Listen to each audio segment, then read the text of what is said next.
नमस्कार विद्यार्थी मित्रांनो, मी अमोल आगरकर। महावितरण भरती जे काय 2-3 वर्षापासून भरती सुरू आहे त्यामध्ये JEE म्हणजे बी बेस आणि डिप्लोमा बेस, त्यानंतर अकाउंट असिस्टंट म्हणजे BCom आणि BBA बेसवरची वॅकन्सी होते। त्याचं ऑलरेडी एक्झाम झालेलं आहे, त्याचं रिझल्ट आलेला आहे, त्याचं DV सुद्धा झालेलं आहे। आपण जी वाट बघत होतो ते म्हणजे विद्युत सहाय्यक महावितरण, जे ITI इलेक्ट्रिशियन वायरमन बेसवरचे ज्या पोस्ट होत्या 5300 पोस्ट, त्यामध्ये एक्झाम सध्या सुरू आहे असं म्हणू शकतो। कारण 20, 21 आणि आजची 22 असं 3 दिवस त्या एक्झाम 4-4 शिफ्टमध्ये म्हणजे साधारण 12 शिफ्टमध्ये त्या एक्झाम होणार होत्या। 20 आणि 21चं जे काही एक्झाम झालेले आहे किंवा 4-4 शिफ्टमध्ये जे एक्झाम म्हणजे साधारण 8 शिफ्टच्या झालेल्या आहे आणि आजच्या तारखेमध्ये 4 शिफ्ट होणार आहे। तर 2-3 दिवसामध्ये किंवा 2 दिवसामध्ये जे काही फीडबॅक आले त्यानुसार आपण थोडंफार इथे गाईडलाईन द्यायचा तुम्हाला प्रयत्न करतो आहे। त्याच्यामुळे कसं आहे की बऱ्याचशा विद्यार्थ्यांचा संमिश्र प्रतिसाद मिळालेला आहे। संमिश्र म्हणजे कोणाला पेपर थोडासा इझी गेला, कोणाला पेपर टफ गेला, काही जणांना नॉन टेक थोडंसं इझी गेलं, काही जणांना टेक्निकल इझी गेलं, असं मिश्र आहे। कारण की कसं शिफ्टमध्ये एक्झाम असते त्यामुळे असं एक्झॅक्ट आपण सांगू शकत नाही की पेपर इझी होता की मॉडरेट होता की टफ होता, ठीक आहे। आणि प्रत्येक पेपर हा किंवा कोणताही पेपर हा एक्झॅक्टली एकदम टफ पण राहत नाही आणि एकदम इझी पण राहत नाही। त्याच्यामध्ये लेयर्स असतात, लेयर्स म्हटल्यापेक्षा स्लॉट पाडलेले असतात प्रत्येक पेपरमध्ये। साधारण 70% हा मॉडरेट लेवल, 20% किंवा 15% हा इझी लेवल आणि 15% हा हार्ड लेवल असे प्रश्न असतातच प्रत्येक पेपरमध्ये। तशी माहिती तुम्हाला आतापर्यंत मिळाली असेल, त्यानुसार तुमचं जे काय आतापर्यंत कालच्या आणि परवाच्या डेटमध्ये जे काही पेपर झालेले आहे त्याचा तुम्हाला अंदाज आला असेल की कुठले आपले प्रश्न चुकलेले आहे किंवा कुठले आपले जे काही निगेटिव्ह मार्किंग वगैरे होतं। निगेटिव्ह मी ऑलरेडी एक व्हिडिओ तुम्हाला एक्झामच्या 2-3 दिवस आधी दिलेला होता की निगेटिव्ह मार्किंग आणि 5 ऑप्शन हे थोडंसं फार डेंजरस असतं।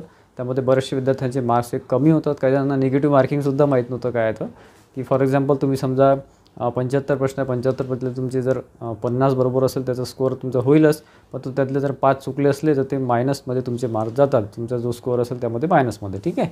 आणि यामध्ये काय मित्रांनो की जे आधीचा पेपर पॅटर्न होता तो 150 मार्काचा होता आणि आता तो 80मध्ये कन्व्हर्ट झालेला आहे। त्यानुसार तुमचा कट ऑफ म्हणा किंवा सेफ स्कोअर हा व्हॅरी होणार आहे किंवा सेफ स्कोअर ऑब्व्हियसली चेंज होणार आहे। कारण की आधी जो काही कट ऑफ महाराष्ट्र ट्रान्सकोचा आलेला होता त्यानुसार त्याचा कट ऑफ येणार आहे, फक्त यामध्ये जागा जास्त आहे हे लक्षात घ्या। 5300 जागा आहे, त्याच्यामुळे थोडंफार आपण इथे एक दिलासादायक आहे की याचा कट ऑफ थोडासा कमी येऊ शकतो। परंतु इथे वायरमनसुद्धा आहे, इलेक्ट्रिशियन सोबत वायरमन आहे, परंतु मेन कॉम्पिटिशन ही तुमची इलेक्ट्रिशियनच्या विद्यार्थ्यांसोबतच आहे। कारण की कसं आहे की महापारेषणमुळे विद्यार्थी जे इलेक्ट्रिशियनचे आहेत ते खूप चांगल्या तयारीमध्ये होते, वायरमनचे विद्यार्थीसुद्धा खूप चांगल्या तयारीमध्ये आहे, नो डाऊट। परंतु थोडंफार इथे वायरमनचे जे फॉर एक्झाम्पल तुमचं 5300 जागा आहेत त्यातले वायरमनचे जे आकडा असणार आहे तो थोडासा कमी असणार आहे इलेक्ट्रिशियनपेक्षा। आणि महापारेषणचं सुद्धा DV वगैरे अजून व्हायचं आहे, त्याच्यामुळे महापारेषणच्या बऱ्याचशा विद्यार्थ्यांनी महावितरणची सुद्धा एक्झाम दिलेली आहे, ठीक आहे। त्याच्यामध्ये आता वेटिंग लिस्टसुद्धा नाही आहे, हा सुद्धा खूप मोठा इश्यू आहे की वेटिंग लिस्ट यामध्ये ते महावितरणने आतापर्यंत तर 3 पोस्टमध्ये म्हणजे JEE आणि आपलं अकाउंट असिस्टंटमध्ये वेटिंग लिस्ट लावलेली नाही आहे, परंतु विद्युत सहाय्यकमध्ये सुद्धा ती लावण्याची शक्यता कमी आहे। मी असं म्हणणार नाही की लावणारच नाही, लावलं तर फारच चांगलं। जर विद्युत सहाय्यक महावितरणची वेटिंग लिस्ट लागली तर तुमचं 5300 ते आणि 2500 ते किंवा 2000 ते ॲटलिस्ट साधारण 7000च्या वर तुमच्या जे काही लिस्ट आहे ती लागू शकते, ठीक आहे। त्याबद्दल थोडेफार इथे प्रयत्नसुद्धा इंटरनली सुरू आहेत। जर वेटिंग लिस्ट लावले तर फारच चांगलं आहे, त्या महावितरणसाठी सुद्धा चांगलं आहे आणि विद्यार्थ्यांसाठी सुद्धा चांगलं आहे। कारण की बरेचसे विद्यार्थी हे रिजेक्ट होतात किंवा महाराष्ट्र ट्रान्सकोला जॉईन होतात। जे काही मला कॉल झाले किंवा मेसेजेस आले 2-3 दिवसामध्ये भरपूर आहे, 2 दिवसामध्ये आणि आजच्या डेटला सुद्धा काही सुरुवातीला आलेले आहेत दुपारपर्यंत हा व्हिडिओ घेईपर्यंत। तर त्यामध्ये इझी टू मॉडरेट लेवल म्हणजे आपण असं म्हणू शकत नाही टफ लेवल। मी तुम्हाला एक्झामच्या 3-4 दिवसाआधीसुद्धा व्हिडिओ घेतलेला आहे, त्यामध्ये सांगितलेलं आहे की प्रश्न तोच राहणार आहे जो आपण रीड केलेला राहतो किंवा बघितलेला राहतो किंवा MCQ रीड केलेला राहतात तेच राहतात, फक्त थोडंसं फिरून विचारतात, ते काहीतरी कुठेतरी चेंज करतात आणि आपण कन्फ्यूज होतो। त्यांना फक्त एकच करा, IBPS म्हणजे कन्फ्यूज करण्यासाठीच असतं, IBPSचा जो पॅटर्न असतो तो कन्फ्यूज करण्यासाठी असतो।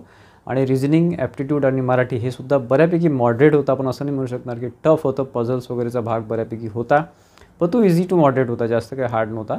त्याच्यामुळे बऱ्याचशा विद्यार्थ्यांचा पेपर हा मीडियम लेवलचा गेलेला आहे। आता स्कोअरमध्ये जर बघितलं ॲक्च्युली मी याचा कट ऑफ जो आहे तो 2-4 दिवसामध्ये ॲनालिसिस केल्यानंतर, कारण आजचे पेपर अजून 22 तारखेचे व्हायचे आहे, तर 22 तारखेचे पेपर झाल्यानंतर साधारण 25 ते 26च्या दरम्यान मी तुम्हाला विद्यार्थ्यांचा जो फीडबॅक आहे आणि परत आपण टेलिग्रामवर सुद्धा आपण जे काय पोल्स जे काय आपण देऊ त्यांना विद्यार्थ्यांना, जेणेकरून आपल्याला लक्षात येईल की कोणाचा स्कोअर कितीपर्यंत जाऊ शकतो आणि विद्यार्थ्यांचे जे फीडबॅक आहे त्यानुसार कट ऑफ आपण व्यवस्थित देणार आहे।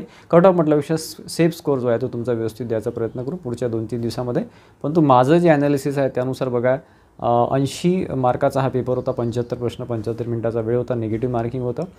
त्यामध्ये तुमचा score for example open OBC, सगळ्यात पहिले आपण ओपन OBC किंवा ओपन OBCमध्ये जर तुम्ही 48 to 55 किंवा 58च्या दरम्यान 48 to 58मध्ये रेंज करत असाल, जर तुमचा स्कोअर एवढा येत असेल मार्क कट वगैरे होऊन, कारण की विद्यार्थ्यांना मार्क कटचं सुद्धा माहीत नसते, ते सुद्धा फॉर एक्झाम्पल तुमचा 80पैकी तुम्ही सगळं चेक केल्यावर, क्वेश्चन चेक केल्यावर किंवा कुठून काही माहिती मिळाली असेल त्यानुसार जर तुमचा स्कोअर 55 होत असेल तर त्यामध्ये 3-4 मार्क आधीच कमी पकडा, ठीक आहे. आणि बाकी तुमचं आउटसोर्सिंग असेल तर त्यामध्ये मार्क वाढतात, बाकी कोणाची इथे मार्क्स वाढत नाही. ॲप्रेंटिसचं रिझर्वेशन वेगळं आहे, ॲप्रेंटिसचा कट ऑफसुद्धा इथे जास्त जाऊ शकतो. तर ती खूप नंतरची गोष्ट आहे, एक्झाम झाल्यानंतर 1.5 महिन्यानंतर रिझल्ट येतो आणि महावितरणचा आणखी लेट येणार आहे. कारण महावितरणचा कारभार किती स्लो आहे ते आपल्याला माहिती आहे, त्याच्यामुळे ते खूप लेट येणार आहे रिझल्ट. त्यामध्ये मित्रांनो तुम्ही 48 to 55च्या रेंजमध्ये असाल, 55च्या प्लस असाल तर फारच चांगलं, प्रश्नच नाही, तुम्ही एकदम सेफ स्कोअरमध्ये आहे डेफिनेटली, त्यामध्ये काहीच शंका नाही. जर तुम्ही 80पैकी 55च्या वर असाल तर तुम्ही सेफ झोनमध्ये आहे, तुमचं सिलेक्शन हे पक्का आहे, मी असं म्हणेल. माझं एक मत आहे बरं, माझं ओपिनियन आहे, माझं सजेशन आहे किंवा माझं ॲनालिसिस असं सांगतं की 55च्या वर जर तुम्ही असाल तर तुम्ही सेफ झोनमध्ये आहे, तुम्ही कुठल्याही कॅटेगरीचे असा. परंतु तुम्ही जर 48 to 55च्या रेंजमध्ये असाल ओपन OBCमध्ये किंवा तुमचं जे काही कॅटेगरी आहे दोनपैकी किंवा तुमचं NT वगैरे जे काही हाय जातात कॅटेगरी त्यासुद्धा, तर तुम्ही सेफमध्ये आहे. सेफमध्ये नाही म्हणू शकत, 48 to 55 म्हणजे तुम्ही म्हणजे म्हणतात ना की थोडंसं फार पॉझिटिव्ह निगेटिव्ह चान्सेस आहे, परंतु 55 प्लस असाल तर तुम्ही सेफ झोनमध्ये आहे. आणि बाकी कॅटेगरी असाल तुम्ही 40 ते 50च्या रेंजमध्ये असाल, बाकी कॅटेगरी म्हणजे वुमन रिझर्वेशन आलं, त्याच्यामध्ये तुमचं SC ST आलं, बाकी VJ वगैरे आलं जे लो जातात ते, तर त्या थोड्याशा. आणि हॉरिझॉन्टल रिझर्वेशन म्हणजे महिला आरक्षण, स्पोर्ट्स कॅटेगरी, एक्स सर्व्हिसमन, भूकंपग्रस्त, प्रकल्पग्रस्त, तुम्ही 40 ते 50च्या दरम्यान असाल तर तुम्ही बऱ्यापैकी कॉम्पिटिशनमध्ये आहात. आणि जे विद्यार्थी 35च्या आतमध्ये आहे किंवा 40च्या आतमध्ये आहे, 80पैकी बरं टोटलमध्ये सांगतो आहे, 80पैकी जे 35 आणि 40च्या आतमध्ये आहे ते थोडंफार त्यांना तिथे रिस्क फॅक्टर थोडासा आहे की त्याचं शक्यता कमी असते, कमी राहणार आहे ते, ठीक आहे. बाकी वेटिंग लिस्ट लावलं तर फारच चांगलं. तर हा जो स्कोअर आहे बघा 48 to 55च्या दरम्यान तुमचा स्कोअर असेल, जे काही तुम्ही माहिती घेतली आहे, जे काही तुम्ही व्हिडिओ बघितलेला आहे, काही तुमचा स्कोअर तुम्ही काढला असेल ॲव्हरेज किंवा इतके कारण लक्षात राहत नाही बऱ्याचशा गोष्टी. जर तुमचा पेपर तुमच्या लक्षात असेल आणि तुमच्या लक्षात असेल की एवढा स्कोअर आपला होऊ शकतो, पुढच्या 2-3 दिवसामध्ये आणखी आपण डिटेलमध्ये कट ऑफ घेणार आहे हॉरिझॉन्टल रिझर्वेशन सही. प्रश्न हे कन्फ्युजिंग होते, प्रश्न हे कठीण होते असं म्हणू शकत नाही, ITI लेवलचेच असतात प्रश्न, परंतु आपण जसच्या तसा जो प्रश्न बघतो तसच्या तसा प्रश्न येत नाही, त्याच्यामध्ये काही चेंजेस करतात आणि मग तो प्रश्न IBPS टाकत असते, त्याच्यामुळे आपण कन्फ्यूज होतो. आणि 5 ऑप्शन असतात, 5पैकी 2 ऑप्शन असे डेफिनेटली असतात की जे तुम्हाला कन्फ्यूज करतात, ठीक आहे. आणि निगेटिव्ह मार्किंग आहे, निगेटिव्ह मार्किंगमध्ये बऱ्याच विद्यार्थ्यांचा स्कोअर हा कमी येत असतो, ठीक आहे. जो आपण एक्सपेक्टेड स्कोअर जो पकडतो आपण की 80पैकी 50 येतील तर ते 45-48मध्ये येऊ शकतात, ठीक आहे. आणि त्याच्यामध्ये सगळ्यात महत्त्वाचा मुद्दा ॲप्टिट्यूड आणि मराठीवर लक्ष द्या. जर तुम्ही हिंदी भाषिक असाल तर स्पेशली लक्ष द्या मराठीवर, कारण की तुमचा स्कोअर तिथे 0पेक्षा जास्त लागेल. 0 किंवा -50 -1 असं चालणार नाही, तुम्हाला 0पेक्षा जास्त म्हणजे 0.25 0.1 वगैरे जे काय असेल ते 0.25 0.50 0.75 किंवा 1-2 असं चालेल, ठीक आहे. हे तुम्ही थोडंसं आता भान ठेवा, तुमचं ॲनालिसिस स्वतःचं स्पेशली मराठीबद्दल सांगतो आणि ॲप्टिट्यूडबद्दल, कारण त्याचे प्रश्न कमी असतात. या पॅटर्नमध्ये तर प्रश्न आणखी कमी होते, ठीक आहे. तिथे आपलं 20 राहत होते, इथे 15च होते, त्याच्यामुळे शक्यता जास्त आहे या ठिकाणी विद्यार्थी कट होऊ शकतात. तर वेटिंग लिस्ट यांनी लावली तर फारच चांगलं मित्रांनो, कारण बऱ्याचशा विद्यार्थ्यांना चान्स मिळेल. बरेचसे विद्यार्थी पारेशन जॉईन करणार आहे, त्याच्यामुळे ते विद्यार्थी इथे रिफ्लेक्ट होतील, परत रिपीट होतील, त्याच्यामुळे ते जागा वॅकंट होतील. 5300पैकी मी ते मला असं म्हणेल की साधारण 4,000 इथे वॅकन्सी फिल होणार आहे, बाकी 1,500 वॅकन्सी ह्या रिकाम्या राहणार, म्हणजे वॅकंट राहणार ॲक्च्युली, कारण की विद्यार्थी हे पारेशनला जॉईन करणार आहे इलेक्ट्रिशियनचे.